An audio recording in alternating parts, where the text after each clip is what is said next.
Kwa mambo yanaanza kwanza katika ulimwengu wako kabla hajaja katika dunia yako.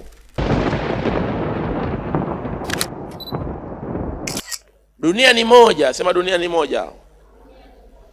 Lakini limwengu zinatofautiana kati ya mtu na nini?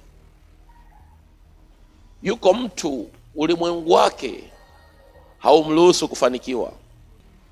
Kwa hata awe na juhudi kiasi gani duniani hapa, hata aende Marekani, aende wapi, hawezi akafanikiwa,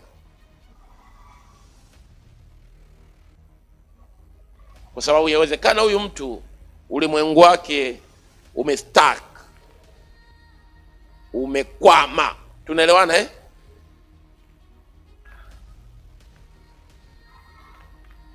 Mimi ni mtu wa ajabu sana. Unajua, mimi kwa kadiri hali inavyokuwa ngumu duniani ndio nagundua huduma hii ndivyo tunavyostawi na ndivyo tunavyobarikiwa, kwa sababu tunaelewa asili ya ulimwengu mwingine tofauti.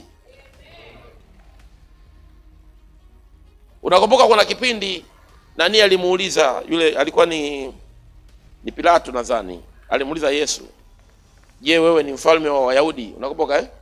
Alikuwa ni Pilato eh? Pilato. Yesu akasema, ufalme wangu sio wa nini? Sio wa dunia hii. Kwa hiyo kuna Yesu hakukataa mimi sio mfalme. Tunaelewana eh? Kumbuka Yesu hakukataa mimi sio mfalme, ila alikuwa anamnotify Pilato ya kwamba mimi ni mfalme, lakini katika ulimwengu fulani. Kwa hiyo tunapozungumza kuumba ulimwengu wako, kuna mtu mwingine anaweza asielewe tunazungumzia vitu vya aina gani.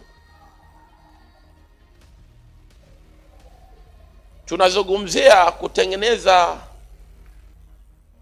ulimwengu ambao kwa macho hivi unaweza kaa hauonekani, kwa sababu watu wengi vile vile hawana macho ya rohoni kuona ulimwengu wao koje na mambo yanayotokea katika ulimwengu tofauti nini, tofauti.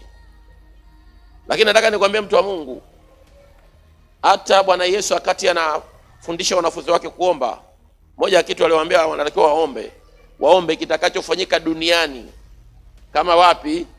Kama mbinguni. Kwa mambo yanaanza kwanza katika ulimwengu wako kabla hajaja katika dunia yako. Tunaelewana eh?